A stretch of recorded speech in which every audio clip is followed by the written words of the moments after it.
Assalamualaikum warahmatullahi wabarakatuh, Pak Iqbal. Waalaikumsalam warahmatullahi wabarakatuh, Ibu Ika. Apa kabar hari ini? Alhamdulillah baik. Kemarin katanya kita mau melakukan observasi ya? Iya, hari ini. Pak Iqbal sudah masuk ke PMM? Sudah, Bu? Sudah. Sudah masuk. Oke, nanti jadwal observasinya disimpan di PMM ya? Iya, siap. Oke. Nah, Pak Iqbal, untuk ini kan berarti kita akan melakukan coaching dulu sebelum observasi nanti. Pak Iqbal, nanti yang diobservasi di kelas apa ya? Di kelas 11G, hari Rabu, tanggal 11 September 2024. Oke, itu berarti Di mata pelajaran kimia. Kimia, kelas 11 dia mata pelajaran kimia. Ya, untuk tujuan pembelajaran nanti, tujuan pembelajarannya apa, Pak Iqbal? Tujuan pembelajarannya, peserta didik mampu memahami konsep AR, massa atom relatif dan massa molekul relatif, dan peserta didik mampu menghitung AR dan MR. Berarti memahami ARMR sama Menghitung ARMR. AR dan MR. Oke. Ini materi bab baru. Iya, bab baru masuk. Iya. TP yang selanjutnya gitu, TP terbaru. Oke. Iya, bab baru ya. Oke, nanti memahami dan mampu menghitung ARMR. Iya. Oke. Baik, Bal, untuk area yang akan dikembangkan yang nanti mau dilihat ketika observasi itu area pengembangannya apa saja? Yang pertama, saya ingin mengembangkan area penerapan pembelajaran berdiferensiasi. Kemudian yang kedua, saya ingin menerapkan penerapan perilaku disiplin positif di kelas. Oke, berarti ada dua area pengembangan, pembelajaran berdiferensiasi dan disiplin positif. Disiplin positif. Oke. Untuk strategi, Pak Iqbal, nanti strategi yang Pak Iqbal siapkan nanti apa? Strategi yang saya siapkan, saya mengacu di tujuan pembelajaran, bagaimana untuk mencapai tujuan pembelajaran itu, saya ingin menerapkan pembelajaran berdiferensiasi. Jadi di awal saya melakukan asesmen awal dulu, mengetahui kemampuan dan pemetaan kemampuan siswa, ada yang sedang, tinggi, dan rendah. Asesmennya sudah saya susun di modul, ada 5 soal untuk mengetahui kemampuan mereka, apakah sudah bisa menghitung AR dan MR. Nah, kemudian setelah itu saya petakan menjadi 3 kelompok. 3 kelompok utama ya, kelompok tinggi, sedang, dan rendah. Untuk kelompok yang rendah, perlu saya melakukan binaan yang lebih intensif, berdiferensiasi proses, seperti itu. Kemudian yang kelompok sedang, saya berikan LKPD untuk semakin memantapkan konsep AR dan MR lagi. Dan kelompok yang sudah mencapai, saya berikan pengayaan, soal yang lebih tinggi tentang konsep mol. Berarti yang di sini nanti diferensiasi proses ya, Iya, Pak Iqbal ya. proses. Dari asesmen awal, kemudian pembagian berdasarkan kemampuan awal, baru nanti ada perlakuan khusus dari 3 tingkatan ini gitu ya. Rencananya seperti itu, Bu. Oke, itu berarti untuk yang berdiferensiasi. Kalau untuk yang disiplin positif tadi, persiapannya apa? Persiapan saya, sebelumnya saya sudah membuat kesepakatan kelas, itu nanti saya ingatkan kembali di kelas yang saya ampu. Kemudian nanti ada di awal itu mengecek lagi kesepakatan kelasnya sudah terjadi apa belum. Kalau sudah terjadi, saya apresiasi. Kalau belum, mari kita sepakati dulu sebelum mulai pembelajaran. Oke, berarti menguatkan tentang kesepakatan kelas gitu ya. Menguatkan. Dari 2 area pengembangan tadi dan strategi yang sudah disampaikan, kira-kira ada yang mau diperhatikan lagi ketika observasi atau cukup aja? Ya, mudah-mudahan bisa berjalan dengan baik, Bu. Ya, sesuai dengan rencana yang sudah direncanakan. Jadi nanti setelah ini Pak Iqbal silahkan siapkan modul ajarnya. Ya. Kalau sudah, kita akan coba saya lihat juga terkait modul ajarnya. Semoga semuanya sudah sesuai dengan perencanaan yang tadi kita bahas. Setelah itu kita akan lihat bagaimana proses observasi di hari Rabu begitu ya, Pak Iqbal ya. Ya. Baik. Semangat Pak Iqbal, semoga semuanya bisa berjalan dengan lancar. Dan kembali ke tujuan kita adalah untuk murid kita gitu ya. Oke, terima kasih Pak Iqbal. Terima kasih bantuannya, Bu. Ya. Penerapan disiplin positif berarti yang dipilih ya. Kesepakatannya kelasnya sudah dibuat belum? Sudah. Ya, berarti nanti tinggal dia kematankan. Oke, terus apa aja upaya yang dilakukan untuk mempelajari target perilaku?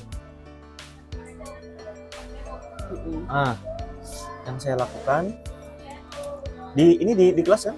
Iya. Yang saya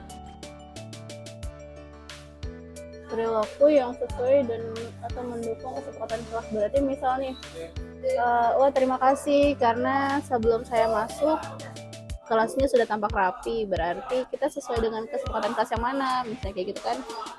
Oh ternyata mereka jawab karena sebelumnya itu saya buat kebersihan kelas, Pak. kesepakatan kan nggak boleh belajar, belum bisa dimulai belajar kalau kelasnya belum bersih. Silakan rapikan ke yang ada di locker itu sampah-sampahnya dikeluarkan, biar nyaman juga kan. Masa Iya, ada betul. plastik es gitu. Di samping-sampingnya tisu-tisu masih banyak, Bu, saya suruh keluarkan dulu. Betul. Nah jadi kalau sudah rapi kelasnya, ayo kita belajar. Nah iya, jadi kan di sini itu Kebersihan. penguatan positif itu kan berarti ketika mereka sudah melakukan itu kita kasih apresiasi kayak gitu. Nah memberikan apresiasi terkait Apresiasi. iya bisa.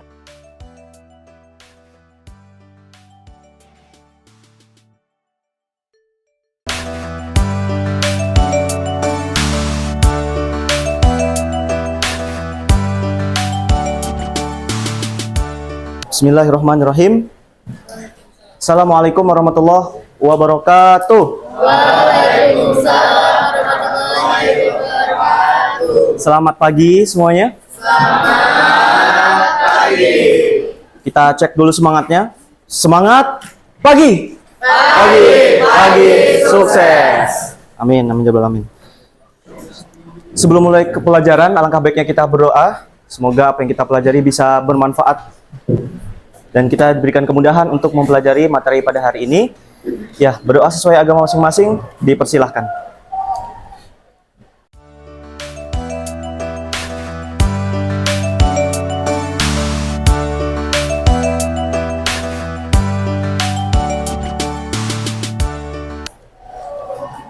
Gimana kabarnya hari ini, anak-anak?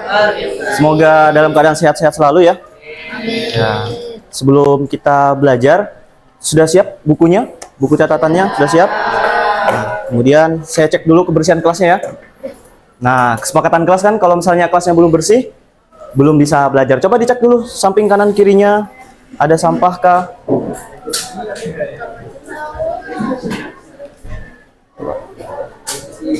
Nah, yang bagian sini sudah bersih nih, bagus. Obat apa itu? Bagian sini aman? Oke, alhamdulillah ya. Kelasnya sudah bersih, berarti yang piket sudah bekerja dengan sebaik-baiknya gitu. Iya, luar biasa. Oke, selanjutnya di pelajaran kimia ini, di pelajaran stoikiometri bab baru ya. Kalau kemarin kita belajar apa? Ikatan kimia ya, sudah selesai. Sekarang kita masuk ke bab baru. Dan seperti biasa, kesepakatan kelas kita juga harus membawa SPU sebagai kelengkapan kimia. Nah, coba diangkat SPU-nya. Ini sebagai kedisiplinan, ini yang sudah bawa ini sudah banyak, luar biasa ya. Yang belum, nah Mas Rehan kan? Mas Rehan ya, nanti dibawa ya. Kenapa penting? SPU ini penting kenapa? Ada yang tahu nggak? Kenapa SPU ini penting? Karena di dalamnya ada apa itu? Ada unsur-unsur ya. Ada banyak unsur-unsur. Nah, di kimia itu dipelajari unsur-unsurnya. Nah, terima kasih yang sudah membawa. Dan SPU ini dipakai terus sampai kelas 12. Gitu ya. Dipakai terus itu. Nah, di pelajaran stoikiometri ini nanti erat kaitannya dengan SPU. Melihat data massa atom. Nah. Oke. Sudah siap belajar? Siap. Kemudian kesepakatan berikutnya, kalau sudah siap belajar, HP-nya tolong dikondisikan, dimatikan, di silent, dan disimpan aja. Biar kita fokus ya, tidak terdistract dengan notifikasi-notifikasi. Jadi tujuan pembelajaran hari ini adalah diharapkan setiap dari kalian, setiap dari peserta didik ini bisa mengetahui konsep dari AR dan MR. AR itu apa, MR itu apa, nah nanti kita akan diskusi ya. Dan setelah mengetahui konsepnya, diharapkan bisa menghitung AR dan MR. Lebih jauh lagi, kalau misalnya sudah bisa AR dan MR, menghitung mol, gitu ya. Jadi AR dan MR ini penting untuk menghitung mol suatu zat. Atom itu kelihatan atau enggak? Atom itu Tidak kelihatan kan?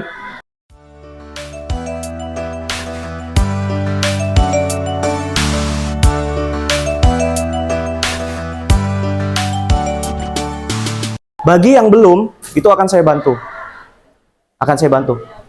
Ya. Jadi untuk mengukur dulu di awal-awal, nah, saya membuat asesmen awal. Tujuannya apa ini? Tujuannya nanti kita akan mengelompokkan berdasarkan kemampuannya dulu. Nah, bagi yang belum paham, AR dan MR akan saya bantu supaya bisa mencapai tujuan pembelajaran ini ya. Gitu. Sementara yang sudah paham, nah nanti akan saya berikan LKPD khusus. Gitu ya. Nah, jadi saya harapkan disiplin mengerjakan ini dengan kemampuan sendiri, percaya kepada kemampuan sendiri. Percaya pada diri sendiri, ya. Percaya bahwa kemampuan diri sendiri adalah yang terbaik yang diberikan Tuhan. Jadi kemampuan diri sendiri adalah yang terbaik yang diberikan Tuhan.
Assalamualaikum warahmatullahi wabarakatuh. Waalaikumsalam warahmatullahi wabarakatuh. Ya, dalam video kali ini saya akan melakukan percakapan pasca observasi bersama Pak Iqbal sebagai rekan guru, kemudian didampingi dengan Pak Muhammad Sair Abdullah sebagai pengajar praktik. Selamat menyaksikan. Assalamualaikum Pak Iqbal. Waalaikumsalam Ibu Ika. Ya, Pak Iqbal, tadi kita sudah melakukan observasi pembelajaran di kelas. Ya, saat ini kita akan melakukan percakapan pasca observasi terkait bagaimana tadi observasi kelasnya Pak Iqbal, gitu ya. Oke, kita masuk ke ranah tujuan. Untuk percakapan pasca observasi ini, kira-kira menurut Pak Iqbal, apa tujuan yang mau dicapai? Tujuan yang menurut saya ingin dicapai dari perbincangan ini adalah lebih meningkatkan lagi kualitas pembelajaran yang sudah dilakukan tadi. Oke, berarti harapannya seperti itu. Harapannya kita mau meningkatkan kualitas pembelajaran. Baik, bagaimana perasaan Pak Iqbal selama tadi kita melakukan observasi kelas? Perasaan saya? Ya. Perasaan saya di situ mana ya? Melaksanakan sesuai alur, Bu ya. Iya. Sesuai alur yang sudah direncanakan. Jadi perasaan saya saat itu mengajar dengan tenang, walaupun ada yang mengamati ya, saya tetap fokus pada perencanaan yang sudah saya lakukan sebelumnya. Oke, Pak Iqbal merasa tenang dan fokus karena sebelumnya sudah ada perencanaan yang matang begitu ya? Iya. Oke, baik. Kemudian apa yang sudah Pak Iqbal lakukan pada saat mengajar tadi? Kemudian dari kemarin kita sudah membahas terkait area pengembangan ya. Kemarin area pengembangan kita apa saja Pak Iqbal? Ada 2 fokus area pengembangan yang saya terapkan tadi di kelas. Itu yang pertama penerapan pembelajaran berdiferensiasi, yang kedua penerapan disiplin positif. Iya. Ada 2 area pengembangan. Oke, baik. Ada 2 area pengembangan. Yang pertama tadi pembelajaran berdiferensiasi, kemudian disiplin positif ya. Oke, kemudian apa saja yang sudah Pak Iqbal lakukan tadi pada saat di kelas? Boleh diceritakan lagi gitu? Ya, kita ulas kembali. Jadi di awal saya membuka pelajaran ya dengan salam, kemudian saya melakukan pembelajaran berdiferensiasi dengan melakukan asesmen awal. Di situ saya sampaikan dulu tujuan pembelajaran yang diharapkan pada pertemuan itu. Kemudian saya berikan asesmen awal tadi untuk mengelompokkan kemampuan awal, baik yang kelompok rendah, sedang, dan tinggi. Di situ ada kriterianya sudah saya sampaikan juga, dan sudah terlaksana tadi. Ada 3 kelompok yang terbentuk dan saya fasilitasi berdasarkan kemampuan tersebut, dan LKPD-nya juga berdiferensiasi, diferensiasi proses. Nah, kemudian setelah itu penerapan disiplin positifnya juga di awal saya tekankan pentingnya membawa kelengkapan pendukung pelajaran kimia yaitu SPU, karena itu nanti dipakai sampai kelas 12. Kemudian juga disiplin positif tentang kebersihan sebelum memulai pelajaran, dan juga kedisiplinan mengerjakan LKPD sesuai tepat pada waktunya. Oke, Pak Iqbal, tadi sudah dibahas terkait apa saja yang sudah Pak Iqbal lakukan selama proses pembelajaran. Tadi itu sudah ada pembelajaran berdiferensiasinya, yaitu diferensiasi proses gitu ya.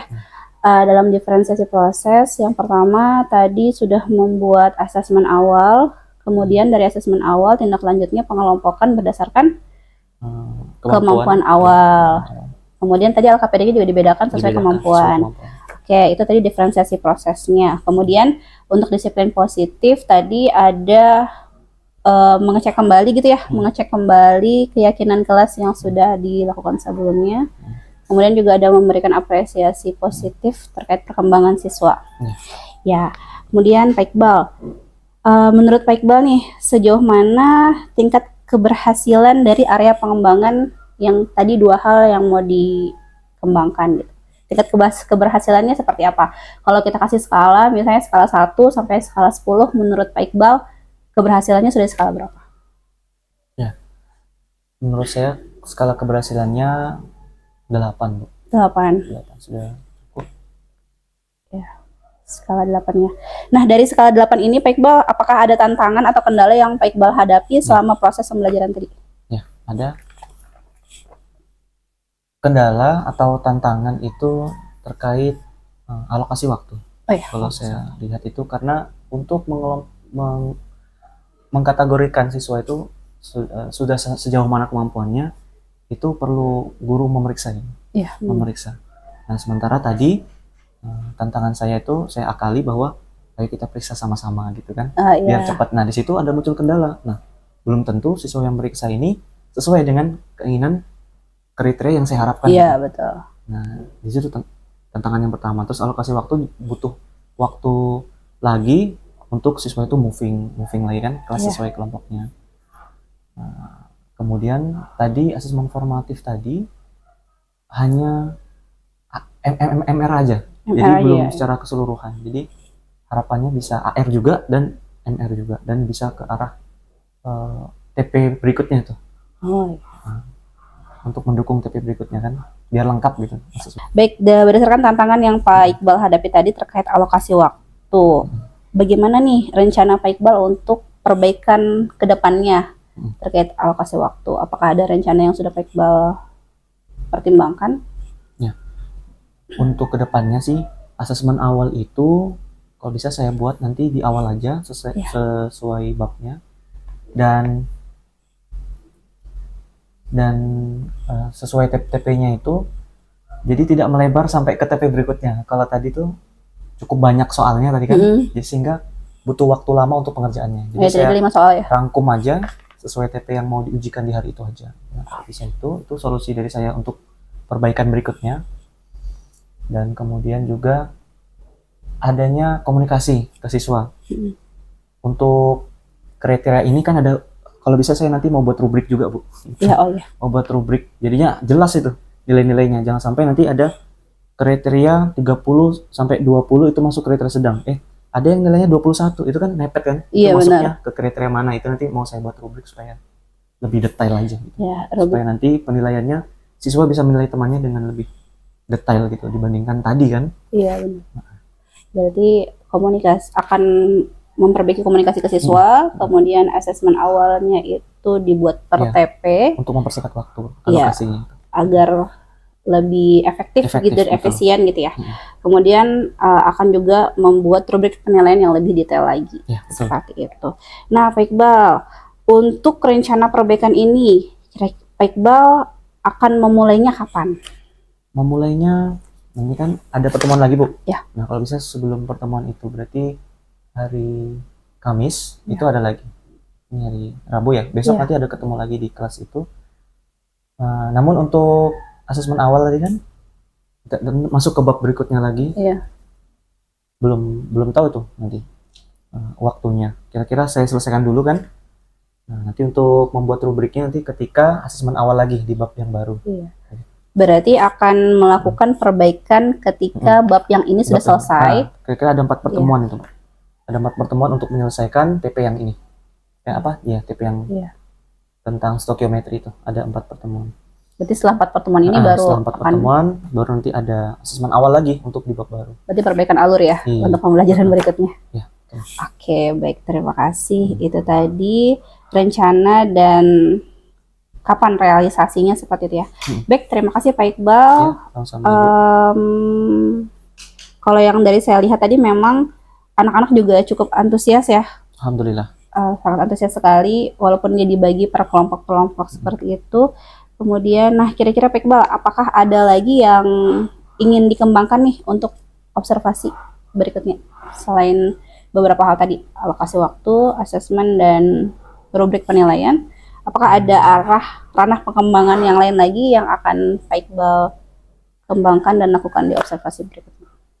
Nah, saya juga mau meminta feedback ya. Kalau tadi kan refleksi saya hanya lisan kan? Iya. Mungkin ada dari siswa itu yang mau curhat itu. Oh, iya, saran perbaikan boleh juga, itu saya ngambil sudut pandang dari siswanya.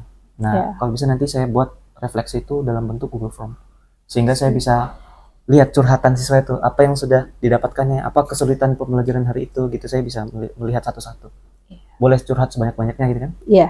Nah, saya pengen ini Pak gitu, pembelajaran berikutnya pengen ini praktik misalnya. Nah, jadi gitu, mungkin saya terapkan di next. Untuk juga ya, mengakomodir bagi yang susah menyampaikan secara langsung. Iya, tadi kan hanya yang aktif bicara aja yang ngomong. Iya, benar. Oke, baik. Ya, terima kasih Pak Iqbal. Semoga nanti ke depannya kita bisa semakin memperbaiki kualitas pembelajaran yang berpihak kepada murid sesuai dengan kebutuhan siswa kita masing-masing seperti itu ya. Terima kasih banyak, Pak Iqbal, bantuannya atas observasi ini.